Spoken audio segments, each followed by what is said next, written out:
Pour cette élection, par souci de transparence, n'ayant absolument rien à cacher, et je citerai encore la Bible qui dit que lorsqu'on agit bien, on vient à la lumière.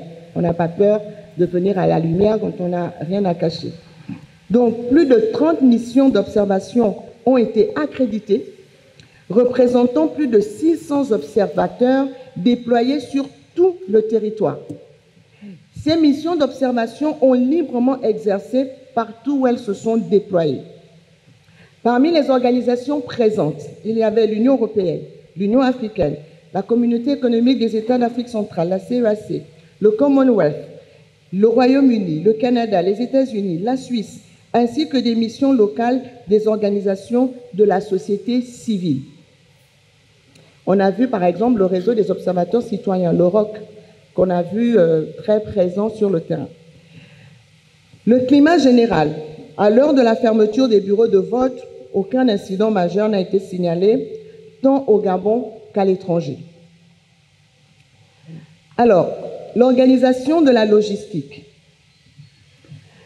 Il y a eu dans un premier temps le dépouillement. Donc les opérations de dépouillement se sont déroulées avec célérité et de façon publique conformément à la loi.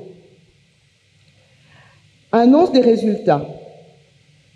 Cette annonce des résultats a été réalisée de manière globale en moins de 24 heures après la fin du scrutin, ce qui constitue tout de même une grande première dans ce pays. La centralisation des résultats. Le processus s'est déroulé comme prévu, malgré quelques contraintes liées aux mauvaises conditions météorologiques par endroits et aux difficultés des voies de communication avec certaines localités difficiles d'accès et dépourvues de réseaux mobiles. On sait le problème que nous avons avec les routes, surtout à l'intérieur du pays, et on est en saison des pluies, donc certains endroits étaient vraiment difficiles d'accès, mais le nécessaire a été fait pour que les résultats soient rendus disponibles.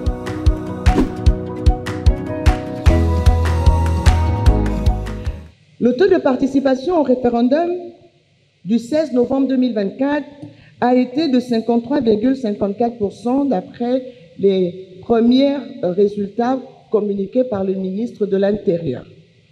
En 2023, les élections couplées, présidentielles, législatives et locales, le taux de participation était de 56,64%. En 2018, il y avait des élections couplées législatives et locales. Le taux de participation était à 58,68%. L'élection présidentielle de 2016, qui a énormément mobilisé les populations, était à 59,46% de taux de participation. Si on remonte un peu plus loin, 2011, les législatives, c'était 34,28% de taux de participation. Et l'élection présidentielle anticipée de 2009 n'a connu un taux de participation que de 44,29%.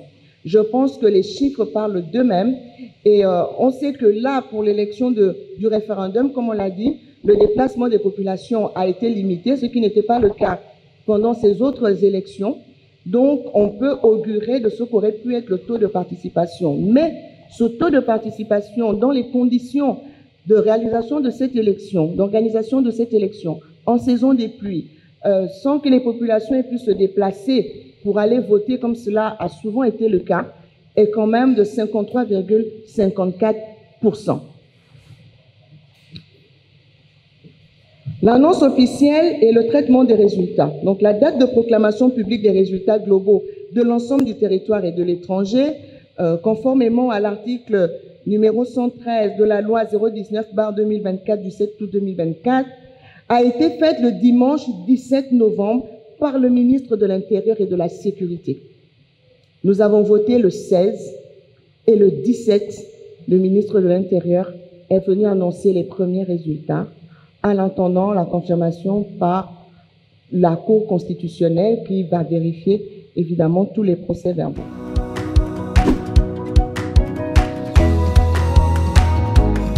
Les recours sont recevables 7 jours après le vote. 7 jours après le vote. Après la proclamation, par la Cour constitutionnelle, il n'y a plus de recours. La Cour va proclamer les résultats le 27 novembre.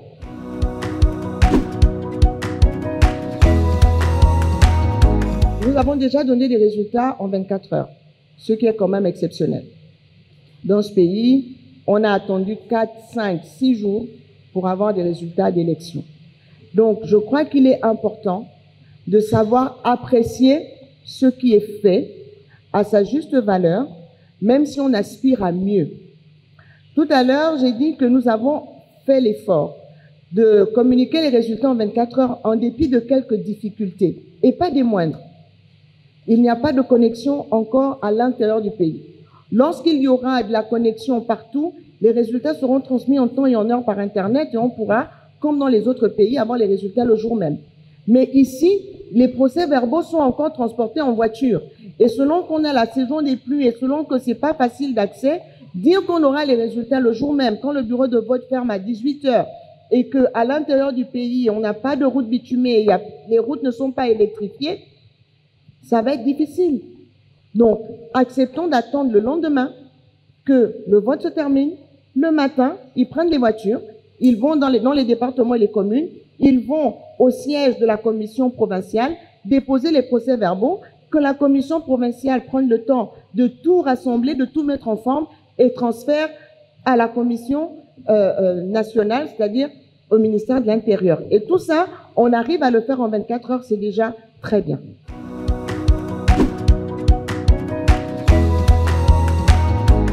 La question est à l'étude et la question qu'on se pose, c'est est-ce qu'on aura le temps de tout faire parce qu'il faut que la transition s'achève. Et après la transition, le Gabon continuera d'exister et il y a des questions qui vont être aussi réglées après la transition. Pendant la transition, on essaye de faire au mieux et de régler tout ce qui peut être réglé, mais on n'a pas la garantie qu'on pourra vraiment tout régler. Mais tout cela est à envisager puisque si on pense qu'on doit revoir le découpage électoral, cela sera mis à l'étude et tout ce qui est fait aujourd'hui est fait dans l'intérêt supérieur de la nation. Le bien du Gabon passe avant tout autre intérêt. Donc, toute réforme, toute décision qui concerne le bien-être du Gabon, le bon déroulement des institutions est prioritaire.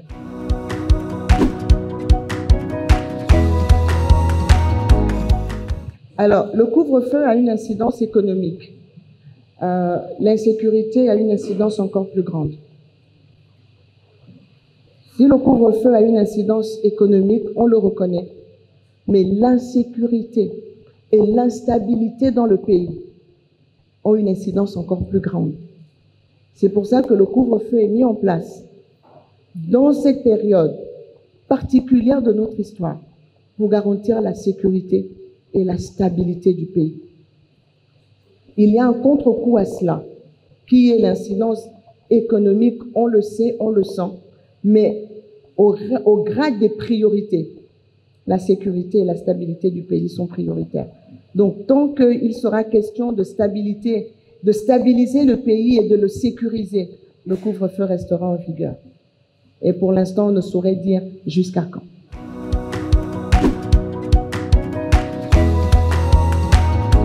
Pour ce qui est du coût de l'élection, je suis ravie que vous en parliez. Je suis ravie de cette question. Et je suis ravie d'autant plus que vous citez celui qui ose critiquer le coût de cette élection. Parce que l'élection de l'année dernière, qui a été organisée sous sa gouverne, a coûté à l'État la bagatelle de 150 milliards de francs CFA. Lorsque les élections étaient organisées par le ministère de l'Intérieur, repartez dans les chiffres, elles n'ont pas excédé les 30 milliards de francs CFA. C'était toujours en moyenne 25 milliards. Lorsqu'on a mis en place la Sénat, les commissions électorales indépendantes, qui, à quel moment l'ont-elles été véritablement? On ne sait pas. Le coût des élections a été multiplié par 4. On a été autour des 100 milliards, avec 150 milliards pour la dernière élection de 2023. Donc, lorsqu'on décide de ramener les élections au ministère de l'Intérieur, Ce n'est pas comme certains l'ont dit pour mettre la main dessus. Il y a aussi une question de coût. C'est parce que cette élection est organisée par le ministère de l'Intérieur qu'elle ne nous a coûté que 27 milliards, inscrits dans la loi des finances 2024. Et ces 24 milliards, ce n'est pas seulement l'élection, c'est tout le processus qui a mené à l'élection qui est évalué à ce coût-là. Mais eux, ils ont organisé une élection l'année dernière à 150 milliards. Pour quel résultat? Pour quel résultat? Aujourd'hui, on nous dit oui, c'est un recul de la démocratie de ramener l'élection au ministère, l'organisation des élections au ministère de l'Intérieur. Parce que quand c'était organisé par la CGE, c'était démocratique. Nous n'avons pas contesté les résultats de 2016. Nous n'avons pas contesté les résultats de 2018 des législatives. Nous n'avons pas contesté celles de 2023. Dieu merci, le CTRI s'est levé et a empêché que nous descendions dans les rues et que nous soyons à nouveau canardés. De quoi parlons-nous? La démocratie a un coût. La participation du peuple à la vie du pays a un coût.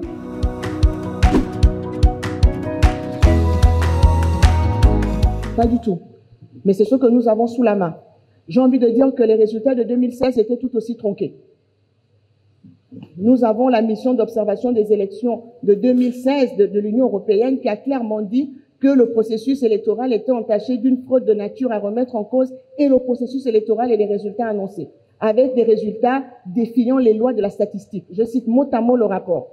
Maintenant, ce sont les chiffres dont nous disposons. Et pourquoi nous les ressortons? Nous les ressortons parce que c'est ceux qui ont organisé ces élections-là, qui ont publié ces taux de participation, qui aujourd'hui veulent remettre en cause le taux de participation au référendum pour essayer de jeter le discrédit sur ce référendum.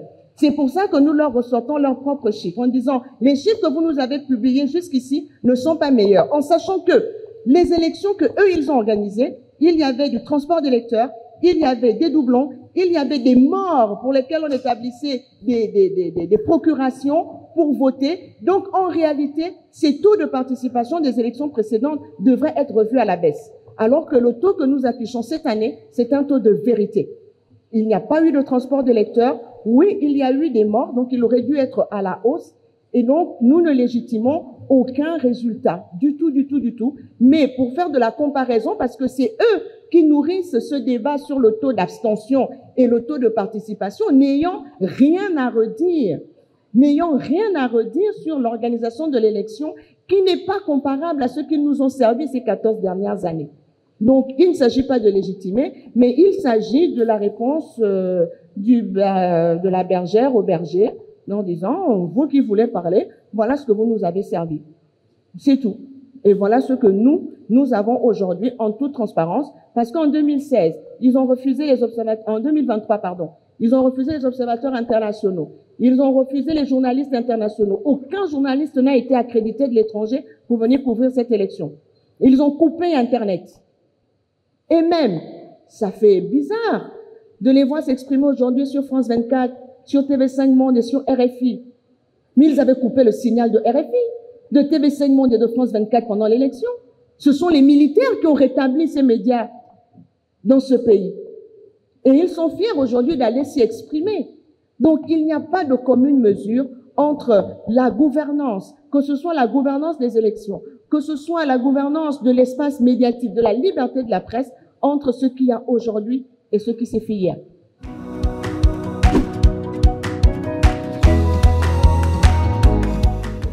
Vous aimeriez entendre qu'il y a une menace parce que ce serait une information croustillante que vous relayerez comme vous savez le faire. Mais ce n'est pas la vérité. Et si on réaménage, ce n'est pas parce qu'on craint quelque chose, c'est parce que l'adage est suffisamment clair, mieux vaut prévenir que guérir. C'est tout. On est là pour prévenir, on n'est pas là pour attendre que le pire arrive. Nous savons que nous sommes dans une période de transition, nous savons que dans cette période de transition, on ne sait pas quelles sont les velléités qui sont cachées, on ne sait pas qui est capable de faire quoi. Pour l'instant, c'est une période exceptionnelle dans notre pays. C'est comme si le temps s'était arrêté. C'est un moment de transition. Nous sommes sous un régime d'exception. Et ce régime d'exception s'accompagne d'un couvre-feu. C'est tout. De la même manière que ce régime d'exception est porté par une charte de la transition, il s'accompagne d'un couvre-feu parce que c'est l'exception. Ce n'est pas parce qu'il y a une peur quelconque ou qu'on aurait eu des bruits de qui voudrait faire quoi. Je vous dis, on ne dirige pas un pays avec des bruits de couloir. Il y a des services de renseignement, certes, qui apportent des renseignements, mais la transition au Gabon se déroule bien. Elle se déroule en toute quiétude. Nous n'avons absolument rien à craindre, mais ce régime d'exception nous impose de veiller à la sécurité plus qu'auparavant. On a vu dans ce pays qu'ils établissaient des couvre-feux quand il y avait les élections. La dernière élection de 2023 s'est passée sous le couvre-feu. C'était pas ça?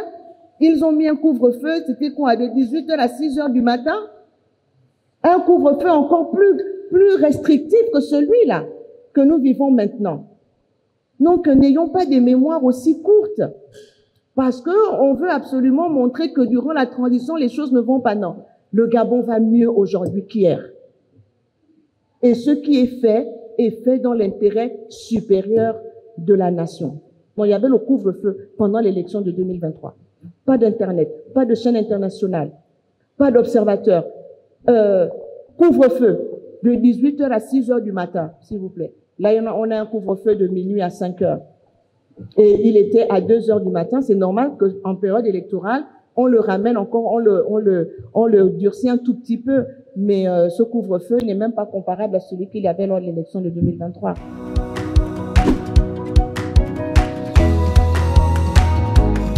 Le référendum s'est très bien passé.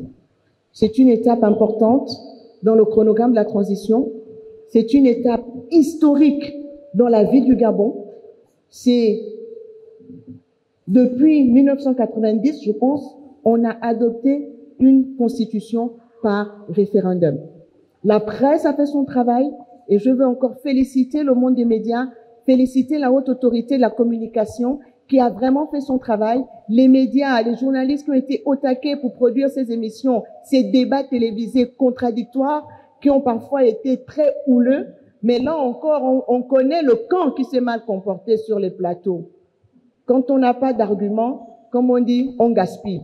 Mais le peuple n'a pas été dupe, le peuple a su de quel côté était la vérité, de quel côté étaient les bons arguments, et il a su que cette constitution est une constitution qui libère les Gabonais, qui garantit les droits de tous et qui nous permet de construire une nation forte, une nation prospère. On l'a démontré, le taux de participation n'est pas, ou le taux d'abstention n'est pas le pire que le Gabon ait connu. Ce taux est un taux vrai qui montre que les Gabonais se sont mobilisés et ils ont adopté cette constitution. Nous attendons la confirmation des résultats par la Cour constitutionnelle, mais il ne devrait pas différer de beaucoup ou ne devrait même pas différer de ce qu'a présenté le ministre de l'Intérieur. Donc, nous continuons notre transition, nous continuons la mise en œuvre du chronogramme de la transition et je pense qu'on peut tous s'accorder aujourd'hui que véritablement le Gabon est en train de connaître son essor vers la félicité. Merci à tous.